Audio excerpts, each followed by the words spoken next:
Assalamualaikum warahmatullahi wabarakatuh. Bismillahirrahmanirrahim. Nama saya Muhammad B. Pramesta dengan NIM 2107544, asal kelas 2B. Di sini saya ingin menjelaskan tentang manajemen keuangan atau biaya pendidikan.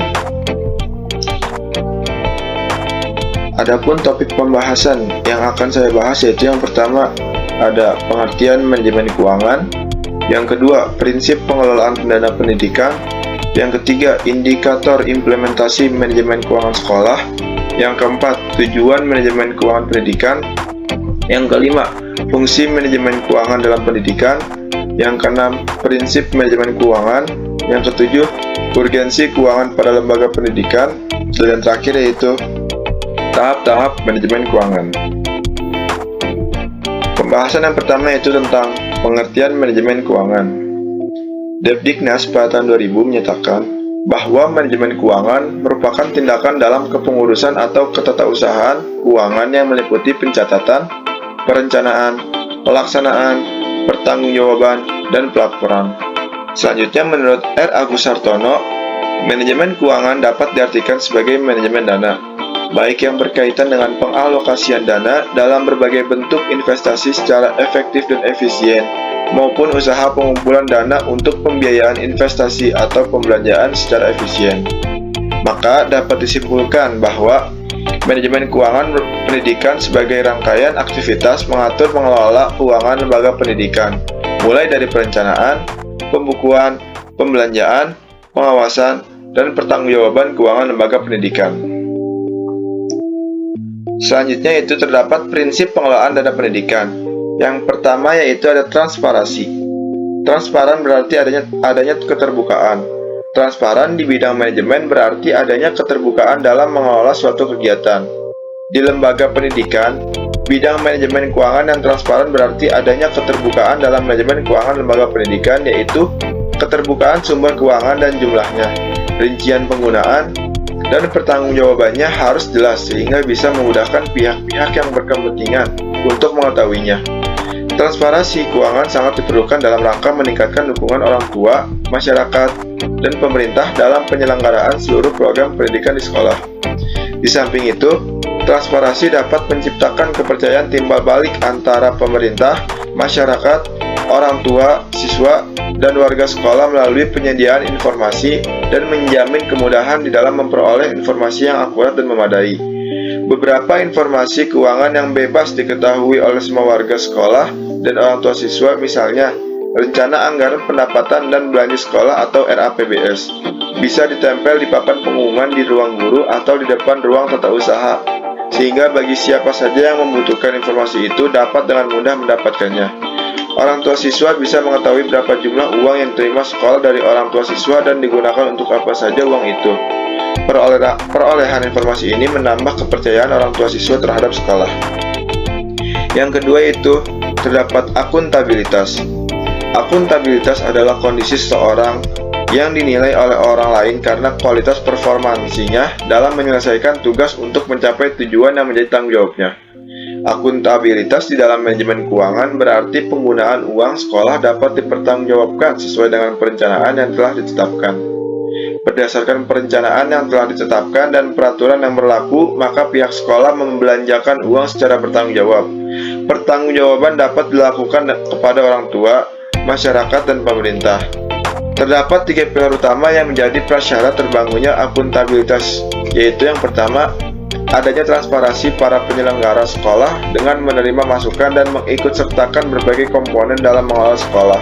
Yang kedua, adanya standar kinerja di setiap institusi yang dapat diukur dalam melaksanakan tugas, fungsi, dan wewenangnya. Yang ketiga, adanya partisipasi untuk saling menciptakan suasana kondusif dalam menciptakan pelayanan masyarakat dengan prosedur yang mudah, biaya murah, dan pelayanan yang cepat. Kemudian yang ketiga yaitu ada efektivitas. Efektif seringkali diartikan sebagai pencapaian tujuan yang telah ditetapkan. Gartner pada tahun 2004 mendefinisikan efektivitas lebih dalam lagi karena sebenarnya efektivitas tidak berhenti sampai tujuan tercapai, tetapi sampai pada kualitatif hasil yang dikaitkan dengan pencapaian visi lembaga. Effectiveness atau characteristics by qualitative outcomes. Efektivitas lebih menekankan pada qualitative outcomes. Manajemen keuangan dikatakan memenuhi prinsip efektivitas kalau kegiatan yang dilakukan dapat mengatur keuangan untuk membiayai aktivitas dalam rangka mencapai tujuan lembaga yang bersangkutan dan kualitatif outcomes-nya sesuai dengan rencana yang telah ditetapkan. Kemudian yang terakhir yaitu ada efisiensi. Efisiensi berkaitan dengan kuantitas hasil suatu kegiatan. Efisiensi atau characterized by quantitative outputs pada tahun Gartner 2004. Efisiensi adalah perbandingan yang terbaik antara masukan atau input dan keluaran output, atau antara daya dan hasil. Daya yang dimaksud meliputi tenaga, pikiran, waktu, biaya. Perbandingan tersebut dapat dilihat dari dua hal. Yang pertama, dilihat dari segi penggunaan waktu, tenaga, dan biaya. Kegiatan dapat dikatakan efisien kalau penggunaan waktu, tenaga, dan biaya sekecil-kecilnya dapat mencapai hasil yang ditetapkan. Yang kedua yaitu dilihat dari segi hasil. Kegiatan dapat dikatakan efisien kalau dengan penggunaan waktu, tenaga, dan biaya tertentu memberikan hasil sebanyak-banyaknya baik kuantitas maupun kualitasnya. Selanjutnya itu ada indikator implementasi manajemen keuangan sekolah. Yang pertama yaitu meningkatkan efektivitas penggunaan dana keuangan sekolah. Yang kedua, meningkatkan efisiensi penggunaan dana keuangan sekolah. Yang ketiga, meningkatkan akuntabilitas penggunaan dana keuangan sekolah. Yang keempat, meningkatkan transparansi penggunaan dana keuangan sekolah. Yang kelima, meminimalkan tingkat penyelewengan dana yang tidak sesuai dengan pertukarannya. Dan yang keenam, menjamin ketersediaan dana sekolah jika sekolah membutuhkannya. Kemudian tujuan manajemen keuangan pendidikan. Yang pertama yaitu menjamin agar dana yang tersedia dapat dipergunakan untuk kegiatan lembaga pendidikan dan menggunakan kelebihan dana untuk diinvestasikan kembali. Yang kedua, memelihara barang-barang atau aset sekolah. Dan yang ketiga, menjaga agar peraturan-peraturan serta praktik penerimaan, pencatatan dan pengeluaran uang diketahui dan dilaksanakan. Kemudian terdapat fungsi manajemen keuangan dalam pendidikan. Yang pertama yaitu perencanaan keuangan dengan membuat rencana pemasukan dan pengeluaran serta kegiatan-kegiatan lainnya untuk periode tertentu. Yang kedua yaitu penganggaran keuangan berupa tindak lanjut dari perencanaan keuangan dengan membuat detail pengeluaran dan pemasukan. Yang ketiga yaitu pengelolaan keuangan dengan menggunakan dana lembaga pendidikan untuk memaksimalkan dana yang ada dengan berbagai cara. Yang keempat yaitu pencarian keuangan, mencari dan mengeksploitasi sumber dana yang ada untuk operasional kegiatan perusahaan. Dan yang kelima yaitu ada penyimpanan keuangan berupa mengumpulkan dana lembaga pendidikan serta menyimpan dan mengamankan dana tersebut. Selanjutnya itu terdapat prinsip manajemen keuangan. Yang pertama, hemat, tidak mewah, efisien, dan sesuai dengan kebutuhan teknis yang diisyaratkan dalam regulasi dan kebijakan yang berlaku. Yang kedua, terarah dan terkendali sesuai dengan rencana, program atau kegiatan lembaga pendidikan. Yang ketiga, keharusan penggunaan kemampuan atau hasil produksi dalam negeri sejauh hal ini memungkinkan. Yang keempat, transparansi sebagai implikasi dari keterbukaan informasi publik. Dan yang kelima, penguatan partisipasi publik atau masyarakat. Kemudian terdapat urgensi keuangan pada lembaga pendidikan. Dalam penyelenggaraan pendidikan, keuangan dan pembiayaan merupakan potensi yang sangat menentu dan merupakan bagian tak terpisahkan dalam kajian manajemen pendidikan.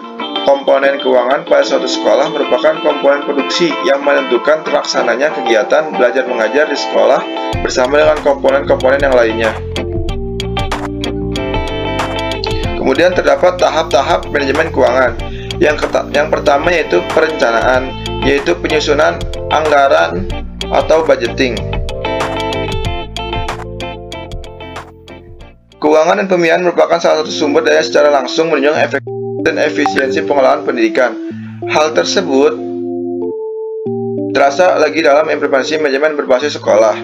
Kemudian yang kedua itu ada karakteristik anggaran. Anggaran pada dasarnya memiliki dua sisi, yaitu sisi penerimaan dan sisi pengeluaran. Sisi penerimaan atau sisi pemerolehan biaya ditentukan oleh besarnya biaya yang diterima oleh lembaga dari sumber dana, misalnya pemerintah, masyarakat, orang tua, peserta didik, dan sumber-sumber lainnya. Yang ketiga itu ada fungsi anggaran. Anggaran di samping sebagai alat untuk perencanaan dan pengendalian, juga merupakan alat bantu bagi manajemen dalam mengarahkan suatu lembaga menempatkan organisasi dalam posisi yang kuat atau lemah. Oleh karena itu, anggaran juga dapat berfungsi sebagai tolak ukur keberhasilan suatu organisasi dalam mencapai sasaran yang telah ditetapkan. Yang keempat yaitu ada prinsip-prinsip dan prosedur anggaran. Prinsip-prinsip penyusunan anggaran bila dikaitkan dengan anggaran sebagai alat perencanaan dan pengendalian menurut Nanang Fatah adalah sebagai berikut. Yang pertama, adanya pembagian wewenang dan tanggung jawab yang jelas dalam sistem manajemen dan organisasi.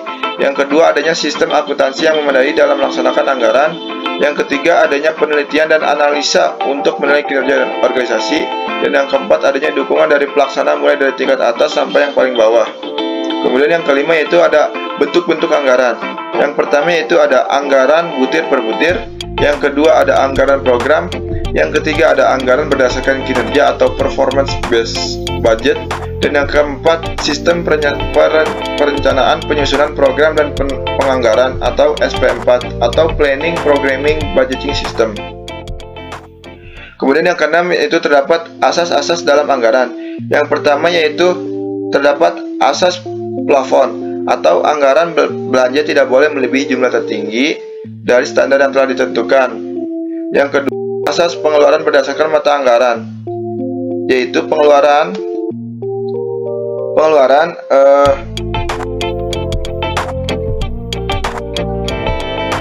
pembelanjaan harus didasarkan pada anggaran yang telah ditetapkan. Yang ketiga, asas tidak langsung adalah ketentuan bahwa setiap penerimaan uang tidak boleh digunakan secara langsung untuk keperluan pengeluaran.